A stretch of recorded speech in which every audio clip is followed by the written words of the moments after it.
Hello and welcome to the Transcend and Succeed show. I'm your guest host, Megan North. I would like to thank our wonderful sponsors of the show, Quantum Awakening, Voyage of Transcendence, myself, and our lovely guest who paid to be featured on the show today. Talking about our lovely guest, today I'm joined by someone who is only new in my life, but I know will be connected forever. She understands the power of a story and how stories can engage an audience and shift a room. Her energy and presence is absolutely beautiful, and I'm so thrilled that she's sharing her story with us today. Monica Rosenfeld is one of Australia's leading educators and speakers on the topic of communication and storytelling, and she's the co-founder of the Global Story Stir Global. Along with her husband, she created a unique event concept called Stories That Stir in early 2022, after working for 25 years in the media industry as both a TV producer and the owner of her award-winning PR agency. In her PR business, she helped thousands of people communicate their story to an audience of millions. Stories That Stir events are designed to break down barriers, stir conversation, and inspire positive change. The Stories That Stir Academy is the educational arm, where Monica teaches business owners and corporate leaders the art of effective storytelling in order to inspire, motivate action, and create deeper connection with prospects, clients, and teams. Monica is the communication whisperer behind global corporations, government sectors, fast growth startups, and individuals who are creating positive change in the world. She is on a mission to unleash the often underused storytelling superpower of leaders, sales teams, executives, and business owners to help them achieve incredible success. She helps people tap into their unique stories and share them in an authentic and powerful way that inspires, motivates actions and creates deeper connection. So welcome to the show, Monica. I've been really looking forward to our conversation today. Yes, me too. Thank you. How does it feel when I read out all of those amazing things that you've already achieved? Oh, I'm just like, there's so much more to do. Let's go. That's a great answer. I love that. So when you were a little girl, do you remember being a storyteller? Is this something that has grown from something that you used to do as a child? Well, interesting you mentioned that, Megan, because when I was a child, I was in kindergarten. I remember being one of the very first children to be able to read. And that's quite special because in kindergarten, kids don't generally read. And look, I wasn't reading George Orwell by any means, but I would pick up a book and be like, Spot the dog or whatever. But I do remember one day my kindergarten teacher bringing my mum inside when she came to pick me up one day to show her really excitedly that I could read, so to speak. And, from the minute I could read, I was just an absolute bookworm. It was like decoding books had opened something up in me. And I've always loved stories, from books to theatre, film. I studied, theatre and film at university. to, any listening to stories on stage, on radio, anywhere. Like I've always loved people's stories and ended up working in stories when I ended up working in the media as a TV producer and then later with my public relations business. And so do you think that your passion is about hearing other people's stories and trying to get the best out of them as opposed to you being a storyteller? Well, interestingly, a bit of my backstory and my why, I think, because I have thought a lot about this, is growing up, my family had very strong opinions and, were very verbose around the dinner table. And when I sort of tried to get my 2 cents worth in, quite often I felt cut down and shut down. And I feel like for a while there, I lost my voice and I lost my sense of expression. And, growing up, I, didn't love public speaking or anything like that. And, I often, with feeling like that within my family, I have to say it was a very loving family, but we all have little things that go on. And for me, this was it. And I would literally just be like, I don't need to worry about that. I'll just lose myself in a book, So, but then I ended up, after 15 years running my public relations business, I ended up wanting to explore more for myself. I wasn't ready to move on from PR, but I was open to learning more things. And I ended up doing a professional speaking 1.5-year program, which I absolutely loved. I just love learning everything about the art and craft of speaking on stage myself. One of the things I loved about it was the incredible people I met in the program and hearing all of their stories and their presentations. That was a big part of it. But at the same time, curiosity led me to do a stand-up comedy course. And I literally just did it from curiosity because I love comedy and I kept getting thoughts in my mind like, oh, that would make a good joke on stage, but I had no clue how to write a joke or how I would go on stage. So I thought, you know what, I'll just do a course at night. It was like 8 weeks, 3 hours on a Thursday night. Yeah. But the course ended up in a graduation show, of course. And, I've never been so nervous in my whole entire life. I've birthed 3 children. I wasn't as nervous. My legs were shaking a month leading up to the gig, and it was 5 minutes, the first set I've ever written or presented, so I literally felt like Jerry Seinfeld talks about, standing there in my underwear, a G-string at that. And but I thought to myself, if I enjoy this, I'll just carry on with the journey. If I don't, I'll forget about it and hope everyone in the audience has drunk enough that they'll also forget about it. And much to my amazement, people laughed, and not just my friends who I paid to be there to laugh. And, I felt such a high, and I thought, all right, I've loved this experience. I want more of it. So I ended up on the stand-up comedy circuit for 5 years and ended up sort of ticking off my bucket list by putting on a show with a couple of other comedians in Sydney Comedy Festival and Sydney Fringe Festival. And that's where I found my voice and my storytelling power again, having lost it as a child. Right. And really sort of seeing the power of sharing stories and listening to other people share stories. And at the same time, I was sharing stories on different storytelling stages. Mm-hmm. So it started off about my own voice and my own stories, but it ended up being about other people's stories. Mm. Having said that, working in media and in PR, it was all about other people's stories. Yeah. Like I literally helped thousands of people craft and amplify their story to millions through mass media. So what I'm doing today is really just a progression of all of that. Right. And I think too, I could imagine the difference between the work that you did in like TV, PR, network, as it's for the masses and it's got to be it could be a breaking news story. There's probably less authenticity as opposed to people really getting up and being vulnerable about a story that Yeah. they really want to share? Yeah, well, in PR, it was really helping my clients, amplify their message, and their key messages, but the media aren't going to be interested in their story, Yeah. in writing anything or interviewing them unless there is a story or a newsworthy hook. Yeah. But interestingly that you mentioned vulnerability, because the media weren't really interested in writing any kind of business story unless my client was prepared to share some sort of vulnerability.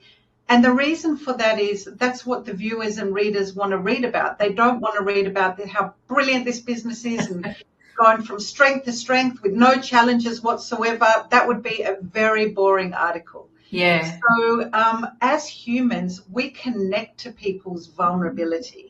But what I'm doing now is taking it out of the promoting the business. I mean, with my academy, it is about promoting their business. But with my Stories That Stir events, it's more about providing a platform where people can literally come up on stage and share from their heart directly to the heart of the people sitting in the audience or listening to their story on the podcast. Wow, that's amazing. I feel like that, you and I probably got a little bit more in common because I'm the youngest of six, and all my siblings are a lot older than me. They were in their late teens when I was born. So I found too, sitting around the table, that my communication had to be very, very pointed, because otherwise, if I waffled on, I lost everybody. Whereas if I just wanted to ask, get in there. Get in there. So I think both of us have found a different way from that way, to communicate differently to what others could have. Yeah, exactly. Yeah.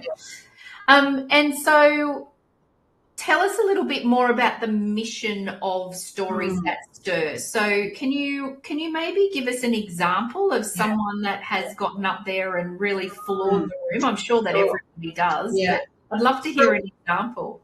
Sure. Well, so our events are in person, and at our events, 6 people from all walks of life share a 10-minute raw and personal story linked to the theme of the event. And the event the themes are one big juicy word. Like some examples are truth, hope, courage, connection, resilience, transformation. And people get on stage literally because they have a story that they want to release, that they want to just get off their chest in a way and share, either because they have a message to share or it's just something they've been through that they want to share. So we are developing these events on a global scale. So I started them in Sydney, but I've licensed the concept, and they're now running regularly in different states around Australia. And we're talking to people, in Europe, in the US, in India. And the mission of Stories That Stir is facilitating human connection and healing through storytelling. So it's a twofold healing. So from the one hand, we have the storyteller. And when the storyteller goes through that process of crafting their story with my support and then learning it off by heart, I mean, they do go on stage with notes if they need to. It's not like TEDx where you have to rehearse for 6 months and then you stand there like an owl in headlights, scared to breathe when you're in that ring.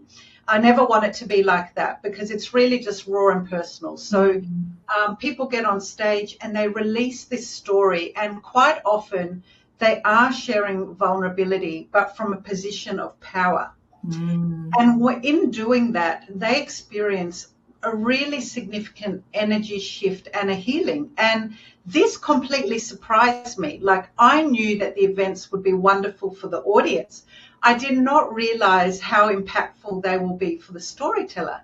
But we've now had over 250 storytellers on our platform, and I've had so many let me know the massive impact it has made on their life. So I'll give you an example. We had a beautiful woman share a story at the Outback Spiritual Festival in Broken Hill here in New South Wales, Australia. And she shared the story, a very raw and personal story about her psychosis that she went through when giving birth to her son 4 years prior. Now, she'd never shared this story in public. Her family were there in the audience and were hearing some things for the very first time.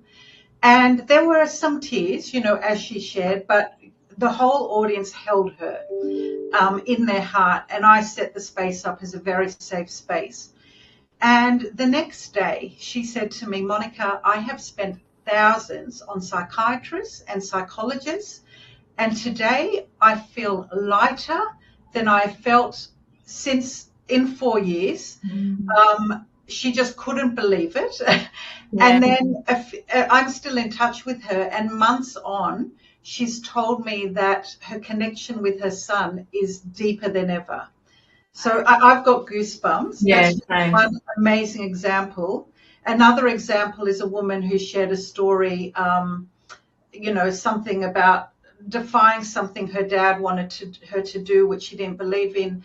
And she sent me an email saying, every time I listen to my story on the podcast, I feel like my sorrow turns to courage. But I also want to point out, it's not all sad stories. They're all kinds of stories. We've got funny stories, sexy stories, surprising stories, and some very sad and deeply touching stories. Yeah. But at the events, I'm very careful to curate the event and manage the energy in the room. So if we have a very sad story, I follow it by a funny one to release the tension. Yeah. And then from the audience point of view, the feedback that I get are two main things. One, they feel less alone in their own life struggles because they're like, oh, I'm not the only one that feels like that. Oh, someone else is going through that. So that, and two, they have more empathy for what others are going through, because we are humanizing people or groups of people. A woman got on our stage and came out as non-binary, but in it she came out with her story. So anyone in the audience who was like, oh, these people, they're crazy or whatever, they could no longer be these people because they were listening to a human share her personal experience. So we've had a boat person, an Iranian boat person, share his harrowing story of like being on a boat trying to come to Australia and being turned away. And, we've had lots of, people from all walks of life, old people, young people, every color, every religion, every belief system, because it's not about sharing your opinion. It's about sharing your raw and personal experience. And when we listen to that with an open mind and an open heart, we can't help but feel empathy and connected to humanity. And that's what it's all about. Oh, I love that. And I can imagine, people having the healings by telling their story, because they're in a safe environment, so they know that they're going to be held. They are finally voicing to others, but then they've also got this beautiful captive audience who are holding the space, but also aren't interrupting, aren't asking questions. They're just simply present and listening to what they say as well. Yeah. Oh, and they, sometimes some people have told me as an audience member, they just feel like they're having this really deep conversation that they don't have to do anything. All they have to do is listen. And I've had another person tell me that it's the only 3 hours in the month that she doesn't feel compelled to grab her mobile phone. So she loves it because she can leave all her stress behind and just lean in and listen without worrying about her own life. Yeah, yeah. And I also think then from an audience perspective too, it really confirms that, we hear this all the time, but everyone's got something going on in their life, right? Yeah. So it's that opening up and acceptance and empathy and really listening to people. And I think I could imagine the people that attend these events would then start to probably be a bit more open and empathetic on the outside too. Totally. Because you start to go, well, why is that person really angry? Normally they're not. Something must be going on. Yes. And what I'm attempting to do is role model how I would love to see people express in the world, So, and I've got another example of a former employee of mine from the PR agency couldn't come that night, but my husband shared a vulnerable story. We sent her the video. She watched it with her mum. They both started crying. And then they ended up having a conversation that they should have had 25 years ago. It just opened up their own courage to connect on a deeper level. And they had a massive healing in that. So, yeah. Oh my gosh. Like you're giving people opportunities to just continue to just heal and grow on so many different levels. Yes. And that's why I'm so passionate about spreading this as far and wide as possible. Yeah. But I can't do it alone. This is about the collective. This is about the souls who really resonate with what I'm doing, sort of coming forward and saying, like, how can I be part of it? How can I bring this to my community? How can I bring this to my business? Because we're actually now doing quite a few commercial collaborations where businesses and conferences and different community groups put on a Stories That Stir event, which I produce for them and I coach their storytellers, but it's focused on something relating to their business. So, for instance, we ran one recently with a beautiful female entrepreneur who owns a migration agency. And she always had a dream of putting on a storytelling event, inspiring stories of migration to Australia. So we produced this event for her, put it on, recorded it. So now she's got it as well for marketing purposes. She got all her stakeholders in the audience, clients, past clients, future clients, sponsors, investors, everyone, potential investors. And she absolutely loved it. Like she said, it's the best marketing they've ever done. And so I'm very excited about bringing this to businesses, conferences, community groups, and the general public through our community events. Yeah. Wow. Okay. Oh, there's still so much to unpack and talk about. I think we'll just take this moment just to take a break and we'll hear from our sponsors. And then when we come back, I know that you've got an offer for the audience, so we'll talk about that. And then there's lots more for us to talk about. So we'll be back in a couple of minutes. Thanks, Monica. No problem.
welcome back everybody. I'm just noticing that the music was running differently to the ad. So anyway, hopefully it'll fix itself up. So I'm joined by Monica Rosenfeld and we're talking about stories that stir. So Monica, you mentioned that if someone wanted to book in with you, you're offering a free 30-minute chat? Yes. Okay. Yes. So I run masterclasses and one-on-one coaching online and in person if you happen to live in Sydney. Did I say Unleash Your Storytelling Superpower? So that's the coaching that I run. Mm-hmm. And the people who sort of pick up this coaching are typically either business owners, corporate leaders, or just individuals who want to get clarity on a story. Mm-hmm. So, for instance, as a business owner, you know that you need to create emotional connection with people in order for them to listen to what you have to say. Mm-hmm. And that's what I say. Nobody cares what you have to say until they feel emotionally connected with you. Yeah. And the fastest and most effective way of creating that connection is by you sharing some of yourself through your personal story. So I absolutely love working with people who want to be showing up more authentically in their business and bringing their humanness to their business. Mm-hmm. For example, some places that you might want to put your story are LinkedIn. Like LinkedIn, when I look at LinkedIn profiles, I just see so much of, oh, this is my experience, so it reads like a resume, or this is what I offer. But I know nothing of the person and I am not emotionally connected to them, so I just move on. Whereas if I happen to stumble across a story, firstly, I'm amazed because, someone's written something of their story. And then I'm like, wow, like I get this person. I feel like I'm in their world and I'm so much more emotionally connected. So the same goes for websites. So often you've got our story on the website and then there's no story. Like it might be their mission, but that's not your story. And then, social media, like as everyone knows, nowadays you have to be engaging with people really quickly and authentically in order to get people to connect with you. Yeah. And inspiring your team and onboarding new team members, the list goes on and on in the applications on how you would use this story in business. So I absolutely love helping business owners unleash their storytelling superpower, because when they start working with me, typically they describe that they come to me with a big mess in their head. They've got lots of life experiences, some massive traumas, some amazing experiences, some joy, some pain, everything in between. Yeah. How on earth are they going to turn that into a tight story that they can use to inspire, motivate action, and create deeper connection with prospects, clients, and team members? And by the time they finish with my coaching, they are like, okay, the main words that they say to describe how they feel is relief, empowered, like they have clarity and excitement to share and create that emotional connection with others. And it's beautiful work, which I literally love doing. So I have this offer where even if you just feel a little bit curious listening to this and you just want to have a chat about anything relating to you and your story and what it could look like, or ask any questions around storytelling or the power of storytelling or your story, I would just love to chat with you and see where that may lead for you. Fantastic. Thank you. That's very generous of you. So thank you very much for that. So the QR code is on there and that takes you straight to Monica's diary and you can book in a 30-minute chat with her. Thank you very much. Pleasure. So I talked about this in the intro and then you did touch on it, but you've got the Stories That Stir Academy. So can you tell us a little bit more about that? Yeah, sure. So once we got the Stories That Stir community events rolling and everything, I knew that I wanted to bring the power of storytelling to the business world, because I've worked with business owners for a quarter of a century, in media, running my PR agency, and I know how important storytelling is. But I also know that so many business owners struggle to really share their story because they don't have clarity on what to share, how to share it, and so they either end up not sharing it at all, or they overshare and see eyes rolling and vow to never share again. or, and this is most common, they suffer from what I call storytelling imposter syndrome, where they think they don't have a story and they think they're boring and there's nothing interesting to share, which can I say is complete BS. I don't know if I'm allowed to say that in America, but I know Aussies don't mind. And hopefully you know what it stands for. So essentially, we all have stories, and I'm there to help people in business, whether it's small business owners or corporate leaders or just professionals within the corporate world who want to learn the art of storytelling, to help them, tease out their story. And I have a whole process that I take people through. And a lot of that process is done by me leading you out of this headspace where all of our thoughts happen and into your heart space. And that's where the power of storytelling lies, because storytelling actually bypasses our headspace and gets us into our heart space. And the headspace is the enemy of all marketers, because we can rationalize our way out of any purchase. But when you get straight into their heart space by sharing a story, that's where people are feeling, their intuition and feeling their emotions and empathy and bonding. And you become much more persuasive when you can access people's heart space. And I know you're all doing wonderful things, so that's okay to be persuasive. Yeah. And I before I did my own business, I was in the HR industry for a very long time, and one of the things that I was always coaching and mentoring leaders, particularly senior executive leaders, was it's okay to share with your team if you've got something going on at the moment. Like, you don't need to go into the nitty-gritty, but share with them what's going on, because that then means they instantly connect with you. They then have empathy for you. They may bring some support for you. And I think that it's interesting. I reckon COVID has changed that in a business setting. Yeah, we all became more human. Correct. And it's not about now, okay, and being a leader, there's still boundaries. But I don't think that it's the old school anymore of, you can't know anything about my personal life and I'm not going to share it because I'm your leader. Well, the beautiful thing is, as you said, you can choose what you want to share. And that's a big part of what I take my clients through, is a story mining process, where we literally dig for the gold. So story mining, as in like chip, right? Okay. We dig through past experiences.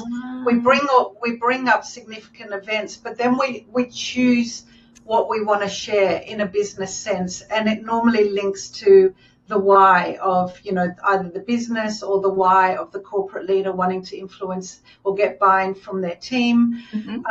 So it's a process, but the choice, it's all about choice. And so no, often it's not appropriate to tell them about the wild stories of your teenage years and this and that. So we'll leave that bit out, shall we? When you got locked behind bars and were vomiting for days because of a debt. We don't need to share that. That's some vulnerability you can keep to yourself. But it's all about sort of just having an overall view and then you picking the pieces. The way I explain it, it's like Lego. If you want to build a lovely Lego house with 20 bricks, you don't want to start with 25 bricks. You want to start with 75 or 100, and then choose the bricks that you want to make this perfect Lego house that's going to have everyone going, oh, wow, look at that house. I want to go in that house. I want to connect with that house. So that's what it's all about. Yeah. And do you think that, I'm assuming some of the feedback that you get from business owners and leaders once they've gone through your academy and learned this, I suspect they have big shifts in their business or the people that they work with. Yeah, I had someone do my coaching who was going for a big business pitch the next day. Mm-hmm. And he was a small business, one-man band who contracts out when he needs people on his team. And he was going up against this huge, big business. And so I was like, well, you have a superpower. You have your story. They're not going to share with, well, they may if they're smart, but they're likely not to share with their story. They'll share with their expertise and, their number of years and all their people and whatever. So we really unpacked and got his story really tight. And he went in with his story and boom, he got the business. And it was a big piece of business at that. Wow. Yeah. That's amazing. Because, it just fundamentally comes back to, as humans, we just want to feel connected to people. Yeah, we buy from people we like, connect to, and trust. Yeah. And running my PR agency, it was very typical that I would have a potential client call me, and they were calling 3 to 5 other PR agencies. And we all do the same thing at the end of the day. We're all offering exactly the same thing. But I always shared my story. And the key story I used to share was that I used to work at a top rating TV program. And that's where I learned how not to do PR. And that's why I saw an opportunity with all these business owners wanting free PR, free publicity on primetime TV, but having no clue how to go about pitching a story to me.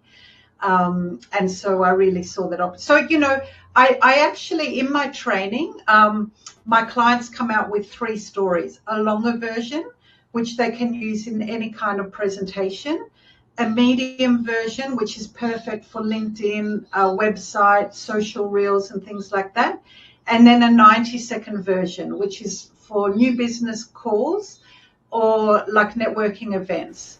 Those events where one by one people stand up and they're like, "Hi, I'm an accountant, I do your tax." It's like ho-hum. Yeah. But imagine this accountant got up and said, "Hi, 10 years ago, I had a life change. I was inspired to go on this trek. And when I was on the top of the mountain, I had an epiphany. I love accounting and I love numbers and books, and I just want to help people. So I went from the mountain to the book tax, and I want to help you do your tax." We're going to remember that person. Yeah. But something to mention is you don't need to be climbing Everest. You don't need to be eaten by sharks to have an interesting story. Everyone has an interesting story because everyone has transitional points in their life. Yeah. And at every single transitional point, there is a story opportunity. Yeah. And that's what I teach in my coaching. I love that. I'm part of a networking group, and so when we get up and do a 40-second pitch, but I always start with Megan's mindful moment. I say, like, the power of the pause, or take a breath, or I share or teach something first, and then I say, "Hi everyone, I'm Megan North," and often people come to me and say, "That was so good because you had me straight away," instead of just going, "Hi, I'm Megan," So I try to do something a little bit different. Yeah. Well, that I congratulate you on that, and we need to stand out, like that in some way. So whether it's tips or storytelling, we need to find a way to get that cut through and that authenticity. Yeah. And with my coaching, I do a lot of it online. I work with people from all over the world, and obviously in person as well. Great. Okay. That's really good. I've got your QR code up there for your website as well. Right. And so, look, you touched on this before, but I'd love to unpack this a little bit more because this really fascinates me. Is that, what do you say to people who say, my life's boring, I don't really have a story? Yeah.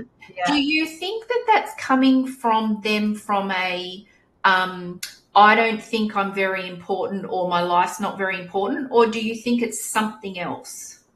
I think a lot of the times they're comparing themselves to dramatic stories. Right. Like they're like, okay, I haven't climbed Everest. I wasn't raised by wolves. Like, and so they're like, I'm just an ordinary person who grew up in a loving family, potentially. I'm assuming if they think that they don't have usually people who didn't grow up in a loving family know they have a story. They may not want to share that story, but so they, like me, for example, like I grew up in a loving family in middle-class Sydney. I, have been offered every opportunity, married the love of my life, like have 3 lovely children.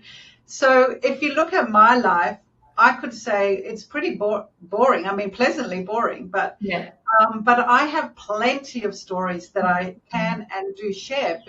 And the reason I do, it goes back to what I was saying before. One of the things I do when I do coaching with people and training, I get them to think about, I take them out of their head into their heart with an exercise, a relaxation exercise. And then I give them a few minutes to write on a piece of paper things that have shaped me from 0 till now. Anything. It can be absolutely anything. And then they start writing and writing madly, writing, even if they think they've got no story and that they're boring, So for me, some of the things that I wrote was like, I grew up in an opinionated family, struggled to find my voice, was one of the first in kindergarten to read, went backpacking, I had a whole list. And all the things that kind of shaped me, I was, I had a sibling that, like all the things. And then I say, if you look at all those transitional points, there's a story around every single one of them, because anywhere that you've had a transition in your life, there's a story around that. And that's how we can get multiple stories depending on what our intention is. You might want to persuade your children to put on their shoes in the morning. You could have a story around that, or for your partner to go somewhere interesting on a holiday, or for your boss to try something new, or for your employees to get on board with this project. So there's more than one story. We've all got plenty. And when I do my training, we do focus on one key story, but what I teach is how to find the other stories, and I give a formula and a storytelling mind map for how to take any story and craft your story around that. And I teach all about the universal story structure to keep people engaged. There's a lot that I sort of unpack in my training. And is that's in the academy? That's through the academy? So that's all in the academy. So if you go to on my website, there is in the menu tab, I've got Academy there, and it's got a bit about that. And, right. Okay. Yeah. And so that way then that, if someone's got, say, 10 really powerful stories, you teach them how to craft it with just one, but then they can use that formula and that structure to use that with their others. Exactly. Right. I also talk a lot about the psychology and physiology of storytelling.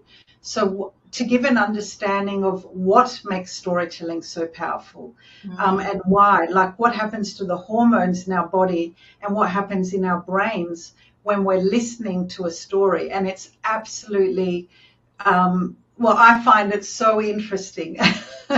But there, plenty of neuroscientists have done research on this so I'm really grateful to them, because I don't need to be wiring people up to electrodes, which I know nothing about. I can just read the research, and the scientists show it basically what they demonstrate is the scientific reason behind why we feel connected when we're leaning in and listening to someone's personal story. Right. Because, they really share, what's happening in the brain and in the body to create that connection. Right. Okay. Is there one little thing that you can share with us? Absolutely. So there's a new neuroscientist called Yuri Hassan. And what he did was he got someone to share some facts about, a topic, and then a bit of his personal story. And then he got people in the room that were interested in this topic, and he put electrodes on the brains of the audience members and the storyteller and the presenter. So the presenter started with some facts and figures on this topic, And, people were listening. Some were thinking about their dinner that night, whatever, but everyone's brainwaves were individual. And then the presenter started sharing his personal story, and very, very quickly, everyone's brainwaves started to synchronize. So the audience members' brains synchronized with the storyteller brain, and the audience members' brains were synchronizing with each other. So very quickly, everyone's brainwaves were synchronized. And I totally get that, because when in my stories that stir events, I can feel that synchronization happening, because you can literally feel the connection. Like it's like an invisible buzz that you can tap into, and you're feeling everyone's energy like just connected. And that's why I call my training Unleash Your Storytelling Superpower. It is a superpower that most people, one, are not aware of, and two, are not using to their advantage in life and in business. So. And do you think that, because you and I have trained through the same speaking organisation, so we've both been through the same training, but funnily enough, we didn't know that until we've just recently met. But one of the stats that I learned through that process was that people are more scared of public speaking than they are about dying, which to me is like... I know. When you're a speaker and all you want to do is be on a stage, it's quite hard to fathom that. I know. Like, I can't even imagine that. So do you think that that I feel like social media has probably put a bit of a dampener too on how people share what's going on, because it's then, people will share something and it blasts about everywhere. I don't know. It's quite interesting in the sense of, I think some people are scared to just share their story because they've never spoken about it before. But I also think that from a social media point of view, I think that there could be that fear of judgment. Yeah, potentially. And what I like to say to people is, it's never about you. Yeah. It's about the audience. It's about why you're doing this. If you're doing it to up yourself and it's for your ego, probably better to stay off the camera or the stage. Yeah. But if you're doing it because you want to add value to people in some way, if you want to connect with them because you want to help them or, help them, it's always about helping someone else rather than the focus on you. And I had this a lot in PR. I had business owners say, I don't really want to be in the press. It's not about me. It's not about my story. And I would be like, well, it's not about you. It's about all the people that you can help by connecting with them so that they can benefit from what you offer. Yeah. So that's what I would say to people. Yeah. And look, you'll still get a percentage of the population who'll say, absolutely not, never, ever, ever. I will never force anyone to share their story. And particularly at my events, no one is going to be forced. Most people who share at my events volunteer. We've got an application form on our website, and I'm inundated with people wanting to share their story. Yeah. I remember when the person that we trained with said, it's not about you on stage, it's about the audience. And I remember having this moment of like, hang on a minute, and then went, it almost gave me permission to go, it's really not about me, it's what can I do to the audience. And I know I had that same feeling, and then I observed it, because when someone else is on stage, I don't not that I don't care about them, but it's not about them, it's about me in the audience. Like it's I'm there to listen and learn. I'm not focused on them and them stuttering in the first word and them thinking they sound stupid or whatever.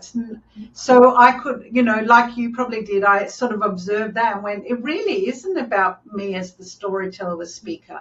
Yeah. It's all about the audience. It is about, I love that. Yeah.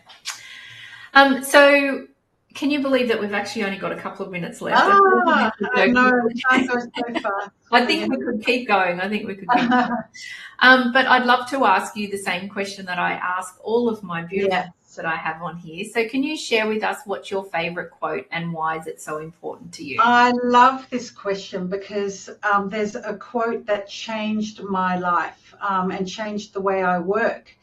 When I closed my PR agency to focus on this life mission that I'm on now with Stories That Stir. So I saw this quote that said, if you chase butterflies, you'll never catch them, but create a beautiful garden and they'll come land on the garden. And in closing my agency, which I ran in very masculine energy, and Stories That Stir, which I've really been learning to go with the flow and really trust the universe and all that stuff. That quote changed my life because I thought if I just focus on the beautiful garden being my internal state, which is the only thing I really have any control over, and creating the most beautiful events and the best training and just everything that I do to do it to the best of my ability, to give the best experience to the audience members, the clients, whatever it might be, then I don't have to chase. And I haven't had to chase at all. I have barely asked anyone to do anything. The people that have brought Stories That Stir to their location, they've all come to me. I don't do a lot of promoting of my coaching. Most people come to me. It's unbelievable how it works. And so that quote is on my wall and I live by it. I swear by it. It just works. Just focus on that beautiful garden and not pushing, efforting, chasing, but just trusting, surrendering, listening to my intuition, staying centered and taking inspired action. And that's my new business plan. The accountant might not like that. Inspired action. Sorry, accountant. For him, I'll have a few bullet points. So I'll have an intention to do, and I call them intentions, not goals. Yeah. I've changed my language about how I work and changed my whole energy around it. And I've never been so happy, even though life has never been so uncertain. That's beautiful. I love that. And by just listening to this beautiful, safe, held space that you create, that's the garden. That's then people, the butterflies are coming there to then sit and be an audience member or to be on the stage. I just think that's perfect for what you've spoken about. Yeah, totally. Yeah, really beautiful. Thank you. Thank you so much for being our guest today and for sharing your story. I really love that you are creating that space for people and that you're giving people a space to be able to share their stories. So thank you very much for that. And I also just want to thank all of our amazing and dedicated audience, our supporters and our sponsors. And I hope that you all have an amazing and beautiful weekend. And I look forward to seeing you all next week. Thank you again, Monica. Thanks, Megan, and thanks everyone for listening.